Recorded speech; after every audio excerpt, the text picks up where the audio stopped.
Strike first, strike hard, no mercy. नमस्ते यारो, तो यारो कैसे हैं आप सब। तो स्वागत है आपका आज की नई वीडियो में। तो गाइज इन 3 शब्दों का काफ़ी भारी मतलब है, और जैसे कि आपने हमारा थंबनेल देख ही चुके होंगे कि आज हम किस टॉपिक बात करने वाले हैं। तो आज हम बात करने वाले हैं कोबरा काई के 2 लीड कैरेक्टर्स के बारे में, जो कि है जॉनी लॉरेंस एंड डैनियल लरूसो। तो करते हैं स्टार्ट। स्पॉइलर अलर्ट, अगर आपने कोबरा काई नहीं देखी है तो मैं आपको हाईली रिकमेंड करूंगा कि आप कोबरा काई ज़रूर देखें, क्योंकि इस वीडियो में हम 2 लीड कैरेक्टर्स यानी कोबरा काई के जो कि हैं उनकी आइडियोलॉजीज़ के बारे में बात करने वाले हैं कि उनके पास्ट में ऐसी क्या सिचुएशन थी जो उनकी आइडियोलॉजीज़ ऐसे बनी। तो वो 2 लीड कैरेक्टर हैं, Johnny Lawrence and Daniel LaRusso. Johnny Lawrence का जिन्होंने किरदार निभाया है सीरीज़ में, उनका नाम है विलियम ज़ैप्का, जिन्होंने बहुत बढ़िया काम करा है। डैनियल लरूसो का जो कैरेक्टर निभाया है उनका नाम है रैल्फ मैकियो, जिन्होंने बहुत बढ़िया काम निभाया। इन दोनों एक्टर रिच फैमिली से बिलोंग करता है, लेकिन उसे अपने फादर का बिल्कुल नहीं पता कि उसके फादर हैं कौन। उनकी मॉम एक और मैरिज करती है, यानी कि जो अभी उसके बाद जो उसके फादर होते हैं वो उसके स्टेप फादर होते हैं। एज अ स्टेप फादर वो बिल्कुल भी प्यार नहीं करते जॉनी से, जो उसकी एक सिचुएशन को शो करता है कि उसे बचपन में कभी फादर लव नहीं मिला। इन केस ऑफ डैनियल की 8 साल की उम्र में उसके पापा की डेथ हो गई थी, क्योंकि हाई इलनेस, कोई बहुत ही बड़ी बीमारी थी जिसकी वजह से उनकी डेथ हुई। उसके बाद उनकी मॉम ने उन्हें बड़ा किया, वो जॉब करती थी। देन हम बात करें इन दोनों को जो प्रॉब्लम फेस करने मिलती थी, और वो प्रॉब्लम थी पर्टिकुलर बुलिंग। ये चीज़ हम भी जानते हैं कितनी बुलिंग होती है आज के टाइम पे भी, पहले के टाइम सेम इन दोनों केस में। और इन दोनों के केस में चेंजिंग इवेंट क्या था इनका, कराटे। दोनों ने चुना अपना कराटे का, और इनकी लाइफ बहुत अच्छे तरीके से चेंज हुई। अब इसके आगे हम आके आ जाते हैं इनकी राइवलरी पे। कोबरा काई आपने नहीं देखी तो आप इनकी राइवलरी को नहीं जानोगे। पूरी सीरीज में इनकी राइवलरी बहुत बेहतरीन तरीके से दिखाई जाती है, जिससे आप समझ सकते हो कि भाई इनकी राइवलरी के पीछे बहुत भारी पॉइंट है। इनकी राइवलरी के पीछे बहुत भारी पॉइंट है। लेकिन इससे भी जो इम्पोर्टेंट बात है, जो ये कराटे सीखते हैं वो एकदम डिफरेंट कह सकते हो। कराटे है ही एक मार्शल आर्ट, लेकिन उसे सिखाने का तरीका, उसका मतलब दोनों के लिए अलग अलग है। इनके जो टीचर्स थे, जॉनी के जो टीचर थे वो थे जॉन कस, और डैनियल लरूसो के जो थे वो थे मियागी सेंसे। अब यहाँ पे बात आती है, जॉनी बुरा नहीं है, उसने बुलिंग देखी है, लेकिन कोबरा काई में जब जॉन क्रिस थे, उनकी जो आइडियोलॉजी थी वो थी strike first, strike hard, no mercy. ये वर्ड्स मैंने आपको शुरुआत में बताए होंगे हमने कि कितने भारी मतलब रखते हैं ये वर्ड्स। तो यहीं पे बात आती है, जॉन क्रिस एक रिटायर्ड मिलिट्री ऑफिसर है, और उन्होंने लाइफ की वो सिचुएशन देखी है जो एक आम बंदे ने नहीं देखी। और उनके ओपिनियन सीधा यही है कि लाइफ हमेशा तुम पे दया नहीं दिखाएगी, वो तुम पे कभी भी दया नहीं दिखाएगी। तुम्हें खुद इतना मजबूत बनना पड़ेगा, या तो तुम लाइफ से लड़ो या लाइफ तुम्हें से लड़ेगी, और तुम हार जाओगे अगर तुम पहले नहीं लड़े तो। अगर तुम कमजोर होगे और तुम दया दिखाओगे तो। और यही पॉइंट इनका था जो इनके स्टूडेंट को अग्रेसिव, पावरफुल और मॉरल लेस बना देता था।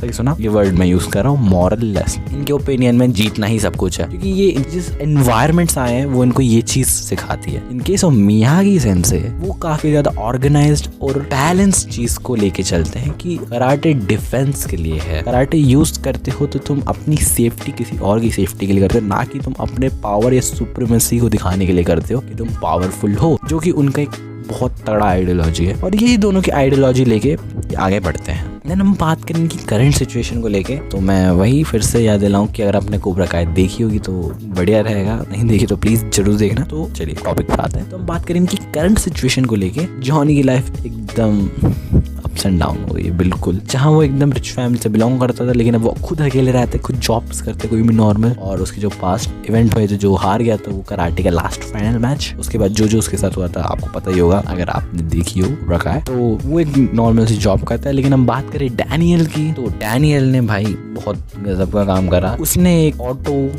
कार डीलिंग ऑटो ग्रुप बनाया जिसका नाम था लरूसो ऑटो ग्रुप्स। ये एक चेन है जिसमें कार डीलिंग्स वगैरह होती हैं, जो कि उसने एस्टैब्लिश करा और बहुत तगड़ा प्रॉफिटेबल इसका बना। और एक वो रिच में जल्दी कन्वर्ट हो गया, और उसे उसकी फैमिली वापस अच्छे से बढ़िया तरीके से हो गई, जो पहले उसने सिचुएशन कभी देखी नहीं थी अपनी लाइफ में। बट यहाँ पे जहाँ काफ़ी लोगों में ईगो आ जाता है, वो चीज़ लरूसो में बिल्कुल नहीं थी, जो कि इस चीज़ को दिखाती है कि तुम्हारे टीचर का तुम पर कितना बड़ा इम्पैक्ट पड़ता है। तुम्हारे टीचर वो होते हैं जो तुम्हें ऐसा बिल्ड करते कि तुम आने वाले टाइम पे क्या दिखोगे। और लरूसो एक परफेक्ट एग्जाम्पल है। डैनियल के अंदर ना ईगो होना, एक परफेक्ट वे में चीज़ों को समझना और ये समझना कि वो कितना ही करें लेकिन वो है तो एक आम बंदा, सबकी लाइफ कैसी डिपेंड होती है, पोलाइटली बात करता है, वो चीज़ों को समझता है और एक फ़नी वे में चीज़ों को वो एक लेके चलता है और बैलेंस जो उसको उसके टीचर ने उसे सिखाया था। But in case of Johnny बिल्कुल भी बुरा नहीं है, उसके टीचर ने उसे जिस तरीके से बिल्ड करा और वो कहीं ना कहीं एक सही है।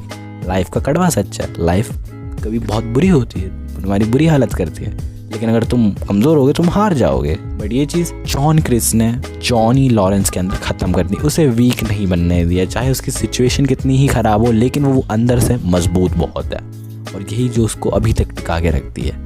बट वही बात है, वो मेंटली थोड़ा कन्फ्यूज्ड है इस चीज़ को लेके, क्योंकि उसकी लाइफ एकदम से ही हो गई है थोड़ी प्रॉब्लमेटिक।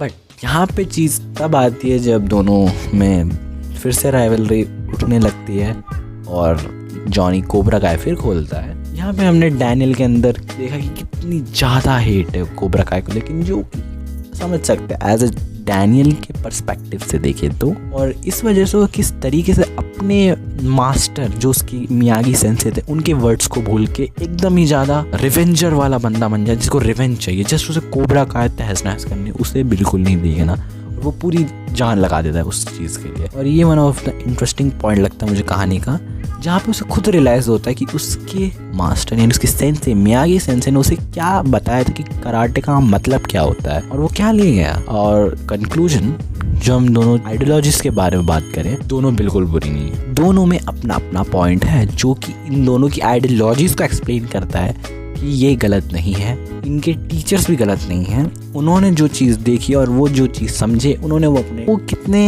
ऐसी सिचुएशन से गुजरे हैं। खैर मैंने इन दोनों के पास्ट के बारे में एकदम डिटेल में तो बात नहीं करी, क्योंकि अगर मैं करूँगा तो वो बहुत लंबी वीडियो हो जाएगी।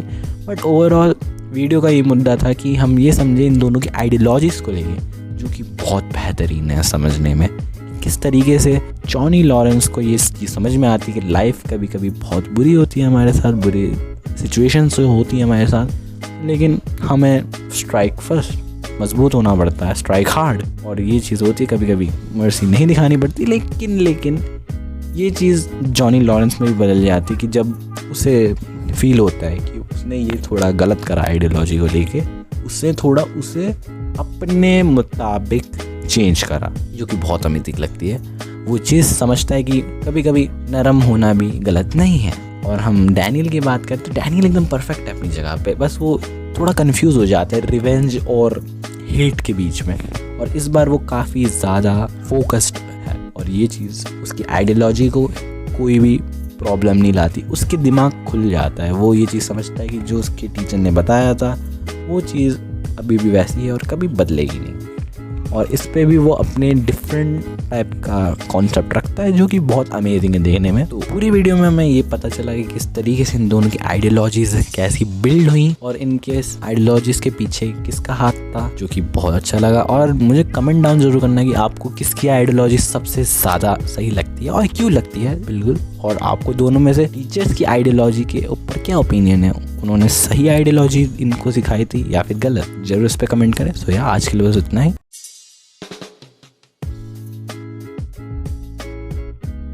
भाइयों जाने से पहले like comment share and subscribe ज़रूर कीजिए और बेल आइकन को भी ठोक दीजिए। तो मिलते हैं आपसे नेक्स्ट वीडियो में कुछ इंटरेस्टिंग न्यूज़ और टॉपिक्स के साथ। तो तब तक के लिए धन्यवाद एंड बाय बाय।